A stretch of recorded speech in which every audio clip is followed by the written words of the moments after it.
یہ وہ فضل ہے جو روشن نمایاں ہے۔ گنگریالوں بالے والے لڑکے کی مسکراہٹ غائب ہوئی، اور فلمی اداکاروں، سیاسی لیڈرز اور ایسے تمام لوگ جن کی وجہ شہرت وہ کام ہے جو اللہ کو نہیں پسند، ان سب کی پرستش کرنے والے ستاروں کے سامنے میں گردن اٹھا کر کہہ سکتا ہوں کہ دیکھو، میرے آبا تو یہ لوگ ہیں جو انبیاء ہیں، جو اتنی شان سے بات کرتے ہیں، انہیں اللہ نے کیا کیا نہیں عطا کیا، اور انہوں نے اپنا علم روک کر نہیں رکھا، بخل نہیں کیا، نعمتوں کا اعتراف کیا، اور یہی شکر ہوتا ہے۔ اور ہم لوگ، اس کی مسکراہٹ اداسی میں بدلی، ہمیں تو ذرا سا ہنر آ جائے، ہم کسی کو بتاتے نہیں کہ کہیں وہ ہم سے اچھا نہ کر لے۔ اتنے تنگ دل کیوں ہیں اللہ تعالیٰ؟ کمرے میں اس وقت سکینیت ہی سکینیت اتری تھی، ٹھنڈی میٹھی سی چھایا۔ وہ سر جھکائے آگے پڑھنے لگا، اور اکٹھے کیے گئے سلیمان کے لیے ان کے لشکر، جنوں میں سے اور انسانوں میں سے اور پرندوں میں سے، تو وہ پورے ضبط میں رکھے گئے تھے۔ سعدی نے آنکھیں بند کر کے یاد کرنا چاہا، اللہ تعالیٰ، ضبط کے لیے جو لفظ آپ نے استعمال کیا ہے، وضع، اس کا اصل لغوی مطلب کیا تھا بھلا؟ کچھ دماغ آج کل سست رہتا تھا، سو ذرا دیر سے یاد آیا۔ ہاں، فوج کو ترتیب وار حصوں میں رکھنا ایک دوسرا مطلب بھی تھا۔ ذرا ذہن پہ زور دیا، شاید روکنا اور منع کرنا۔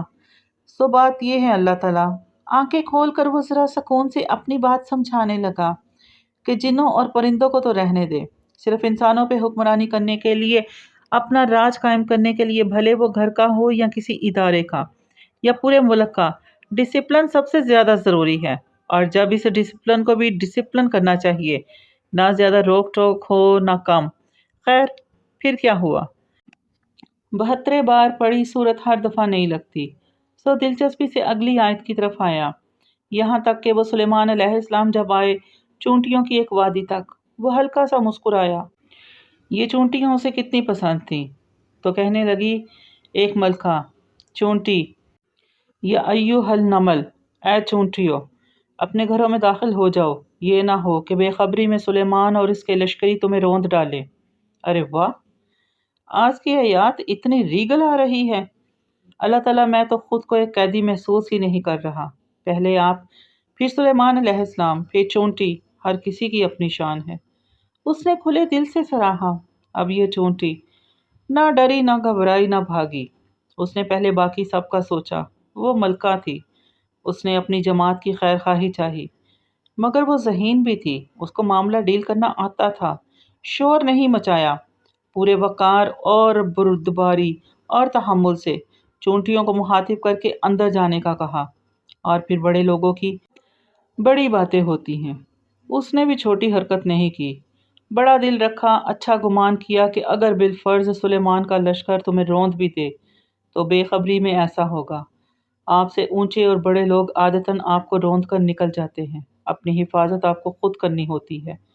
اللہ پتہ ہے کیا، میری ٹیچر کہتی تھی، نمل ذہین فیمیلز کی صورت ہے، اس میں ایک چونٹی ہے جو چونٹی ہو کر بھی ملکہ ہے، اور اس میں ایک ملکہ ہے، ملکہ بلقیس، ملکہ سبا، وہ ملکہ ہو کر بھی ایک چونٹی ہی ہے۔ دیکھا جائے تو ساری عورتیں ایسی ہی ہوتی ہیں، وہ کسی کے لیے ملکہ اور کسی کے لیے چونٹی ہوتی ہیں۔ اس ٹھنڈی چھایا والے کمرے میں بیٹھا وہ لڑکا اداسی سے مسکراتے ہوئے بولے جا رہا تھا۔ جب دروازہ کھلا، سعدی نے چونک کر سر اٹھایا۔ مایا اندر داخل ہوئی تو اس کی آنکھوں میں بے پناہ حزن تھا۔ وہ اس کے کندھے کے قریب آ کھڑی ہوئی، قرآن اس کے ہاتھ سے لے کر سائڈ ٹیبل پہ دھرا، آنکھیں بند کی، اپنے جسم پہ صلیب کا نشان بنایا۔ خداوند یسوع مسیح، مجھے معاف کرنا۔ پھر آنکھیں کھولی اور اس کی متعجب نظروں سے نگاہیں ملائے بغیر ایک انجیکشن اس کے بازو میں پیوست کیا۔ وہ ابھی سوال بھی نہیں کر سکا تھا کہ سوئی چبھی، اور پھر ایک دم ساری دنیا ساکن ہوتی گئی۔ منظر دھندلاتا، پھر واضح ہوتا، پھر دھندلاتا۔ وہ ہل بھی نہ سکا، اس کا جسم سن ہو چکا تھا۔ مایا نے اسے لٹایا کروٹ کے بل، یوں کہ اس کا چہرہ دروازے کی طرف تھا اور دونوں بازو واسی سمت گرے ہوئے تھے۔ چہرہ شوقڈ اور ساکن تھا، جیسے وہ بت بن گیا ہو، مگر آنکھیں سب کچھ دیکھ رہی تھی۔ مایا سر جھکائے باہر نکلی اور کھلے دروازے سے سعدی کی بے جان آنکھوں نے دیکھا کہ ایک 3 پیس نفیس سوٹ میں ملبوس وجیہا اور سمارٹ سا آدمی اندر داخل ہوا ہے۔ اس کے بال جیل لگا کر پیچھے سیٹ تھے، کلائی کی گھڑی، چمکتے بوٹ، وہ سب دیکھ سکتا تھا۔ کسی نے کرسی لا کر رکھی اور وہ سعدی کے قریب بیٹھا، ٹانگ پہ ٹانگ جمائی، شاہانہ انداز میں کرسی کی پشت پہ بازو پھیلایا۔ Hello again Saadi. ہاشم کی آواز بھاری ہو کر اس کی سماعتوں سے ٹکرا رہی تھی۔ وہ بنا پلک جھپکے نیم مردہ سا پڑا اسے دیکھے گیا۔ کیسے ہو تم؟ اوہ آئی ایم سوری، اس انجیکشن کے لیے چند گھنٹوں میں تم ٹھیک ہو جاؤ گے۔ میں تم سے ڈرتا نہیں ہوں، بس یہ نہیں چاہتا تھا کہ تم مجھ پر حملہ کرو اور تمہارے زخم ادھڑے۔ مجھے تمہاری فکر ہے بچے، اور میرا خیال ہے کہ تمہاری فکر صرف مجھے ہی ہے، تبھی تو عید سے کچھ دن پہلے میں اسپیشل تمہارے پاس آیا ہوں، تمہارا عید کا تحفہ لے کر۔ آواز پورے کمرے میں گونج رہی تھی۔ وہ ٹانگ پہ ٹانگ جمائے بیٹھا انگلی سے ٹھوڑی مسلتے کہہ رہا تھا، کیا تم میرا شکریہ ادا نہیں کرنا چاہو گے؟ میں نے تمہاری جان بچائی، کیونکہ میں تمہیں بہت پسند کرتا ہوں، اس لیے میں نے سوچا کہ ایک اتنے ذہین اور قابل سائنسدان کو ضائع کیوں ہونے دو۔ دیکھو، میں نے تمہیں ایک اچھی آفر دی تھی کہ میرے لیے کام کرو، مگر تم نے جواب میں کیا کیا؟ تم نے میرے بھائی کو گالی دی، مگر میں تمہارا ہر قصور معاف کر رہا ہوں۔ آج سے ہم نئی شروعات کریں گے۔ سعدی اسی طرح بے جان مردہ سا خالی آنکھوں اور مفلوج بدن کے ساتھ اسے دیکھے گیا۔ وہ اب جیب سے ایک بڑا پیکٹ نکال رہا تھا۔ مگر اس سے پہلے تمہارا عید کا تحفہ۔ پیکٹ سے اس نے ایک لارج فوٹوگراف نکالا۔ تمہیں معلوم ہے تمہاری فیملی شفٹ ہو گئی ہے۔ گیس کرو کدھر؟ میرے گھر کی انیکسی میں۔ تم نے کہا تھا کہ میں ان سے دور رہوں، مگر وہ خود قریب آ گئے ہیں۔ سعدی کی مفلوج آنکھوں میں سرخی سی ابھرنے لگی، مگر وہ ہل نہیں سکتا تھا۔ ہاشم نے تصویر اس کے سامنے کی، لون کا منظر، سارا اور ذکیہ خالہ کے ساتھ افطار کی میز پہ ہاشم عمل اور نور کو پیار کر رہا تھا۔ یہ تصویریں اس دن اس کے حکم پہ فیونہ نے لی تھیں۔ دیکھو، تمہاری باس بھی عرصے بعد تمہارے گھر آ گئی۔ میں بھی کچھ دیر بیٹھا ان کے ساتھ، وہ سب یوں بات کر رہے تھے جیسے تم مر چکے ہو۔ مفلوج پڑے سعدی کا دل مفلوج نہیں تھا، اور وہ بری طرح ڈوبا تھا۔ سارا خالہ نے کسی کو نہیں بتایا۔ ہاشم نے تصویر اچھال دی، وہ سعدی سے ٹکرا کر فرش پہ گری۔ اس نے دوسری تصویر سامنے کی رات کا منظر، انیکسی کے سامنے کھڑے بات کرتے شیرو اور زمر۔ معاف کرنا، مگر کہیں یہ تمہاری ڈیئر زمر تو نہیں ہے جو اس وقت شیرو سے اتنے دوستانہ انداز میں بات کر رہی ہے؟ شیرو وہی ہے نا جس نے تم پہ گولی چلائی تھی؟ مگر زمر اور فارس کو فکر نہیں ہے اس بات کی۔ ویسے بھی نیاز بیگ نامی کرائے کا گنڈا پکڑا جا چکا ہے، اور اس نے تمہارے قتل کا اعتراف بھی کر لیا ہے۔ اب سب تمہیں رو کر چپ بھی ہو گئے ہیں۔ اور ہاں، زمر کی جاب چلی گئی ہے، اور آج کل وہ بھی اپنی جاب کے لیے فارس کی طرح مصروف ہے۔ وہ تصویر بھی بھیک کی طرح سامنے پھینکی اور ایک اور تصویر نکالی۔ انیکسی کے بیرونی زینے پہ خاموش اور اداس بیٹھی حنین، تمہاری بہن، بس وہی اکیلی رہ گئی۔ مگر فکر مت کرو، مجھے اندازہ ہے کہ تمہاری بہن کو مجھ پہ سیکرٹ قسم کا کرش ہے، سو ہم اچھے دوست بن گئے ہیں۔ وہ کہہ رہا تھا، اور سعدی کی آنکھوں میں سرخ خراشیں ابھر رہی تھی۔ اس نے پورا زور لگا کر اٹھنے کی کوشش کی، مگر جسم ہلنے سے قاصر تھا۔ کیا مرنا ایسا ہوتا ہے؟ اب وہ بیچاری بچی مجھے دن رات میسج کرتی ہے، اور تمہیں پتہ ہے میں اب کیا کروں گا؟ کسی رات جب فارس گھر نہیں ہوگا تو میں اسے اپنے پاس بلاؤں گا، جو بھی بہانہ کروں گا وہ معصوم بچی مان لے گی۔ تمہیں پتہ ہے نا میرا کمرہ اس کے کتنے قریب ہے، سو میں کوشش کروں گا کہ اس ایونٹ کی بھی تصویریں لوں، مگر تمہیں برا لگے گا، اس لیے اگر تم چاہتے ہو کہ میں ایسا نہ کروں تو آج سے ہم نئی شروعات کریں گے۔ تمہارے گھر والے تمہیں بھول چکے ہیں، کوئی ثبوت میں نے نہیں چھوڑا اپنے خلاف، اور ہاں، تمہاری بہن نے تو وہ فلیش بھی میرے حوالے کر دی جس میں میری فائل سے، سو تم ان لوگوں کو بھول جاؤ سعدی۔ تمہاری فیملی اب میں ہوں، اور میرا کاروبار اب تم بنو گے۔ وہ اٹھا اور قدم قدم چلتا اس کے قریب آ کھڑا ہوا۔ میں نے تمہیں اس لیے بچایا کیونکہ مجھے تم اچھے لگتے ہو۔ لیکن تم پہ اتنی انویسٹمنٹ میں مفت میں نہیں کر رہا، اس لیے آج سے تم میرے لیے کام کرو گے، اور اگر تم نے ایسا نہ کیا تو تمہاری بہن کے ساتھ کیا کر سکتا ہوں؟ ایکچولی مجھے واضح کرنے کی ضرورت نہیں ہے۔ کہیں کوئی بزر سی بچی، سعدی کی مفلوج آنکھوں نے دیکھا وہ جیب سے سیل فون نکال رہا تھا، پھر مسکرایا۔ نائس ٹائمنگ، پاکستان سے ہے اور وہ بھی تمہاری بہن کا۔ میں اس سے بات کرتا ہوں، تب تک تم میری بات پہ غور کرو۔ پھر فون کان سے لگایا اور خوشگوار سے انداز میں بولا، ہیلو ہنین، کیسی ہو؟ اسپیکر آن کر دیا تھا، کمرے میں ہنین کی آواز گونجی، میں ٹھیک، آپ باہر گئے ہوئے ہیں؟ ہوں، میں انڈیا ہوں، ایک پرانے دوست سے ملنے۔ مفلوج لیٹے سعدی کا تنفس تیز ہونے لگا، اس کی آنکھیں پانی سے بھرنے لگی۔ اچھا، وہ مجھے پوچھنا تھا، وہ عجلت میں لگ رہی تھی، آپ نے وہ فلیش کھول لی؟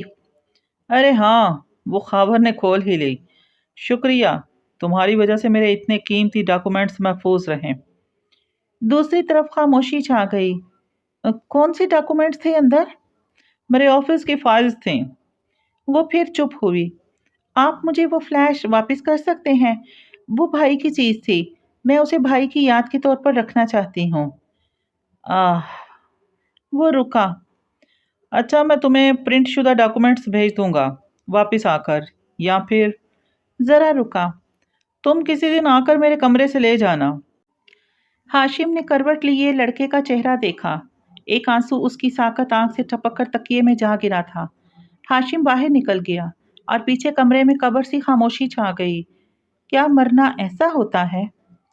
وہ یہیں سے لوٹ جائیں جنہیں سر عزیز ہیں، ہم سر پھروں کے ساتھ کوئی سر پھرا چلے۔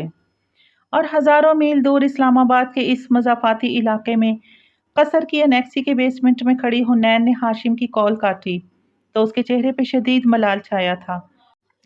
تو اب آپ مجھ سے بھی جھوٹ بولنے لگے ہیں ہاشم؟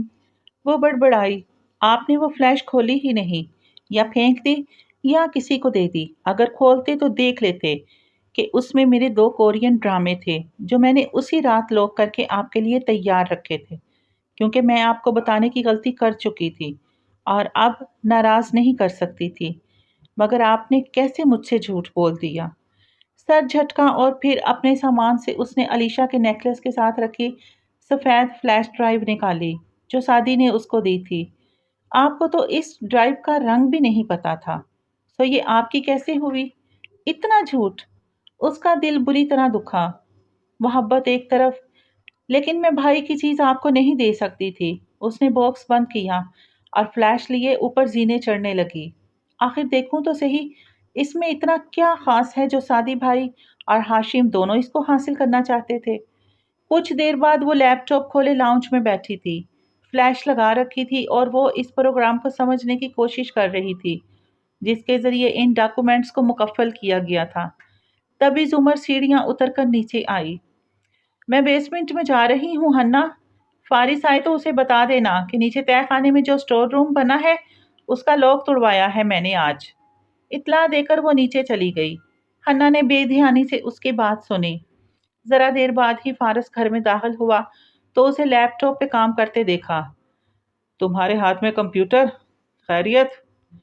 دروازہ لاک کرتے اس نے ایک اچٹتی نگاہ گھر پہ ڈالی جو رات کی خاموشی میں ڈوبا تھا۔ جی، اور پپو نیچے آپ کے اسٹور تک گئی ہیں، اس کا لاک توڑوایا تھا آج انہوں نے۔ وہ الجھی بیٹھی تھی، بے توجہی سے بتایا، اور فارس غازی کا دماغ ایک دم گھوم کر رہ گیا۔ پھر تیزی سے سیڑھیوں کی طرف لپکا، سبک رفتاری سے زینے پھلانگتا نیچے آیا تو وسیع تہہ خانہ تاریک پڑا تھا۔ کونے والے کمرے کا دروازہ بند تھا اور وہ اسی دروازے سے کمرہ ٹکائے سینے پہ بازو لپیٹے کھڑی تھی، منتظر۔ وہ غصے سے سرخ چہرہ لیے جارحانہ انداز میں اس کی طرف بڑھا۔ کس کی اجازت سے آپ نے اس کمرے کا لاک توڑوایا؟ منع کر کے گیا تھا نا میں کہ… غضبناک ہو کر اس کی آنکھوں میں دیکھتا وہ غراتے ہوئے قریب آیا کہ دفتن رکا۔ زمر بس ٹھنڈی آنکھوں سے اسے دیکھ رہی تھی۔ اتنا کیوں ڈر گئے ہو؟ میں نے تو ہنّا سے مذاق کیا تھا۔ فارس نے بے اختیار ہو کر دروازے کو دیکھا، وہ لاکڈ تھا۔ اس نے گہری سانس لی، وہ اس کو اکسا رہی تھی۔ کیا چاہتی ہیں آپ؟ پلیز، اپنا غصہ مجھ پہ ضائع مت کرنا، کیونکہ نہ میں تم سے ڈرتی ہوں اور نہ میں کبھی اس کمرے کا لوک توڑواؤں گی، بلکہ تم مجھے خود یہ کمرہ کھول کر دکھاؤ گے۔ ٹھنڈے انداز میں وہ کہہ رہی تھی، اور تم مجھے خود بتاؤ گے کہ تم اس میں کیا رکھتے ہو، تم سارا دن کیا کرتے ہو، تم 4 سال سے کیا کرتے رہے ہو، تم ہمیشہ کہیں جا رہے ہوتے ہو، کہیں سے آ رہے ہوتے ہو، تم سے شادی سے پہلے میں نے اس ریسٹورینٹ میں آ کر تم سے صرف سچ بولا تھا۔ دشمنی اپنی جگہ، دیانتداری اپنی جگہ، سو اب سچ بولنے کی باری تمہاری ہے۔ وہ کچھ دیر لب بھینچے برہمی سے اسے دیکھتا رہا۔ ڈرتا نہیں ہوں آپ سے، صرف اس لیے اپنی کچھ چیزیں الگ رکھتا ہوں کیونکہ اگر آپ دیکھیں گی تو میرے ساتھ کام نہیں کریں گی۔ زمر 2 قدم آگے آئی، تیکھی نظریں اس کی آنکھوں پہ گاڑی۔ فارس، جیسے ہم نے نیاز بے کو گھیرا ویسے ہی سرمد شاہ کو بھی گھیر لیں گے، اور آہستہ آہستہ سعدی کے ہر ایک مجرم کو۔ مجھے کم از کم سعدی کے معاملے میں تم پہ اعتبار ہے، لیکن میں صرف اتنا جاننا چاہتی ہوں کہ فارس تخیر غازی کون ہے۔ کم از کم مجھے معلوم ہونا چاہیے کہ میں کس کے ساتھ کام کر رہی ہوں۔ ہاں۔ فارس نے گہری سانس لی اور پھر جیب سے چابیوں کا گچھا نکالتا اس کمرے کے دروازے تک آیا، ایک چابی لوک میں گھمائی اور پھر دروازہ کھول دیا۔ من الماس رابع ملکہ دادم، حصہ دوم۔ ابھی تو دل میں ہے جو کچھ بیان کرنا ہے، یہ بعد میں سے ہی کس بات سے مکرنا ہے۔ دروازہ کھلا تو تاریک سا کمرہ سامنے آیا۔ فارس نے سوئچ پہ ہاتھ مارا، بتیاں روشن ہوئیں اور چوکھٹ میں کھڑی زمر کی آنکھوں میں تحیر اتر آیا۔ وہ قدم قدم چلتی آگے آئی اور گردن گھما کر دیکھا، گو کہ اس نے کسی ایسے ہی منظر کی توقع کی تھی، مگر اس کا حجم اتنا زیادہ ہوگا یہ اسے اندازہ نہیں تھا۔ اس کمرے میں کاغذ تھے، بے تحاشا کاغذ، 3 دیواریں کاغذوں سے بھری ہوئی تھی، نوٹس، تصاویر، اخبار کے تراشے اوپر نیچے چپکے تھے۔ اسٹڈی ٹیبل پہ لیمپ کے ساتھ کچھ فائلز دھری تھیں اور کچھ جدید آلات، 2 مزید لیپ ٹاپس۔ زمر نے چہرہ فارس کی طرف موڑا تو وہ اسی طرح اسے دیکھ رہا تھا۔ یہ کیا ہے؟ جو میں کرتا رہا ہوں پچھلے 4 سال سے۔ زمر کی نظریں پھر سے کاغذوں سے ڈھکی دیوار تک گئی۔ وہاں بہت سے لوگوں کی تصویریں لگی تھی، کچھ کو تو وہ پہچانتی تھی۔ جسٹس سکندر، فارس کے کیس کا جج، ASP سرمد شاہ، وارث غازی کا باس الیاس فاطمی، ڈاکٹر توقیر بخاری جنہوں نے سعدی کا آپریشن کیا تھا کی بیوی ڈاکٹر ایمن بخاری، اور بھی کچھ لوگ جن کو وہ نہیں پہچانتی تھی۔ وہ ڈاکٹر ایمن کی تصویر پہ نظریں مرکوز کیے آگے آئی۔ تو تم واقعی ڈاکٹر توقیر کی بیوی کو جانتے تھے؟ وہ تمہاری… اس نے تصویر کے اوپر نیچے لگے کاغذوں پہ نظر دوڑائی۔ وہ تمہاری سائیکیٹرسٹ تھی؟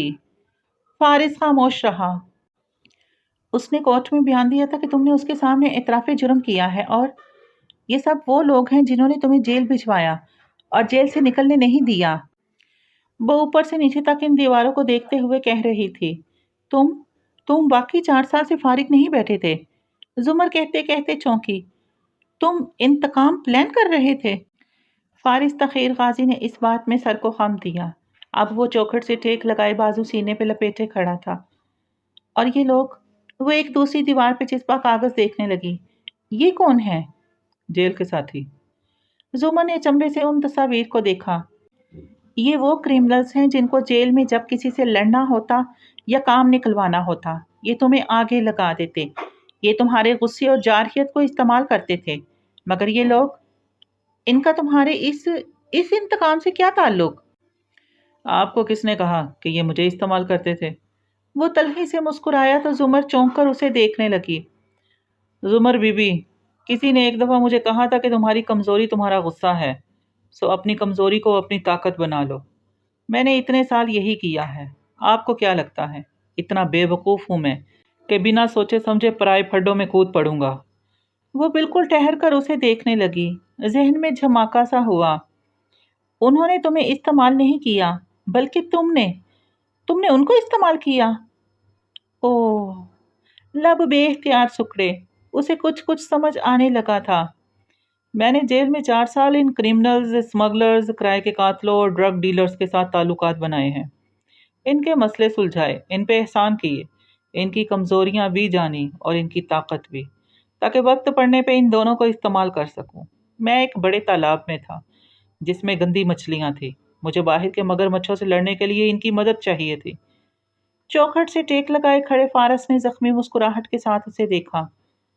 جب جیل گیا تھا تو اکیلا تھا، جب باہر آیا ہوں تو بہت سے کانٹیکٹس ہیں میرے پاس، اور وہ سب تمہیں تمہارے انتقام میں مدد دیں گے۔ بالکل۔ اس نے شانے اچکائے۔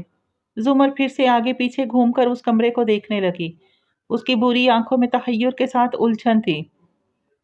مگر ان لوگوں نے doctor Aiman, A S P وغیرہ کی تصاویر کو دیکھتے بولی، اگر تمہیں جیل میں ڈالا تھا تو تمہارے اپنے جرائم کی وجہ سے، اور اوکے مسز زمر، میں آخری دفعہ آپ کو یہ بات بتانے جا رہا ہوں۔ ہاتھ اٹھا کر اسے روکا اور بہت تحمل سے بولا، اور اس کے بعد آپ کبھی میری منت بھی کریں تو میں نہیں دہراؤں گا، اس لیے ابھی دھیان سے سنیں۔ سنجیدگی سے چبا چبا کر بولا، میں نے وہ قتل نہیں کیے تھے، نہ آپ پہ گولی چلائی تھی۔ ذرا ٹھہرا، مگر مجھے پتا ہے کہ آپ یقین نہیں کریں گی۔ ٹھیک ہے، سو سنیں، مجھ سے زندگی میں ایک ہی بڑی غلطی ہوئی ہے، وہ یہ کہ وارث کی چیزیں جب میری کار سے برآمد ہوئی تو مجھے احتیاط کرنی چاہیے تھی، مگر میں اوور کانفیڈنٹ تھا۔ مجھے لگا مجھے کوئی گرفتار نہیں کر سکتا، اور اسی اعتماد نے مجھے جیل پہنچا دیا۔ تلخی مگر تحمل سے وہ کہہ رہا تھا۔ وہ ایک ٹک اسے دیکھے گئی۔ آپ مجھے قاتل سمجھتی ہیں، ٹھیک ہے، بالفرض میں نے وہ قتل کیے بھی تھے، تب بھی کیا مجھے فیئر ٹرائل کا حق نہیں تھا؟ تھا۔ زمر کا سر خود بخود اثبات میں ہلا تھا۔ کیا اس بدترین تشدد کی اجازت تھی جو مجھ پہ کیا گیا؟ کیا اس سائیکیٹرسٹ کو حق تھا کہ میرے پرائیویٹ سیشنز کورٹ میں بیان کرے؟ اس کی گردن نفی میں ہلی۔ نہیں۔ کیا اس جج کو حق تھا کہ وہ مجھے 9 9 10 10 ماہ کی تاریخیں دے دیا کرتا؟ کیا پروسیکیوٹر بصیرت کا فرض نہیں تھا کہ وہ کیس کی پوری تفتیش کرے؟ زمر نے اب کے بس گردن ہلائی۔ تو زمر بی میرا بھائی مرا تھا، بیوی مری تھی، میرا خاندان تباہ ہو گیا تھا، اور مجھے فیئر ٹرائل کا حق بھی نہیں دیا گیا۔ دیواروں کی طرف اشارہ کیا۔ آنکھوں میں تپش سی تھی جو زمر نے پہلے کبھی نہیں دیکھی تھی۔ جیل جانے کے 4 ہفتے بعد میں نے یہ سب پلان کرنا شروع کیا تھا، اور میں اپنے انتقام کو ضرور پورا کروں گا۔ میری زندگی کے ان 4 سالوں کا حساب ان لوگوں کو دینا ہوگا۔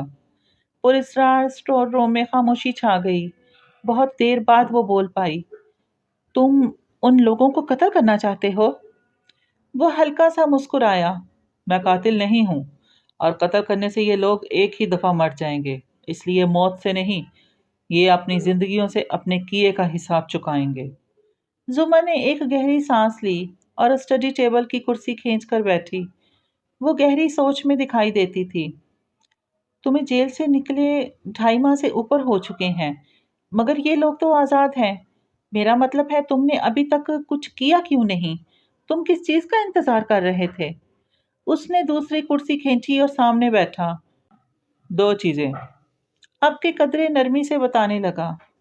پہلی، مجھے فائنینشلی اسٹرانگ ہونا تھا، پیسہ چاہیے تھا۔ امی نے ایک فلیٹ چھوڑا تھا میرے نام لاہور میں، اس کو بیچنا تھا، اسی میں لگا تھا۔ اور دوسرا، مجھے ابھی یہ جاننا تھا کہ ان سب لوگوں کو چلانے والا کون ہے، کون ان کو حکم دے رہا تھا۔ آپ بے شک یہی سمجھ لیں کہ میں نے وہ قتل کیے تھے، تو پھر کون ہے میرا دشمن جس نے مجھے جیل بھجوایا اور باہر نہیں نکلنے دیا؟ اتنا بیوقوف تو نہیں ہوں نا کہ ایسے ثبوت اپنی کار میں چھوڑوں گا۔ زمر نے اس بات میں گردن ہلائی۔ کسی نے تو مجھے ایسا پھنسایا تھا نا کہ میں باہر نہ نکل سکوں۔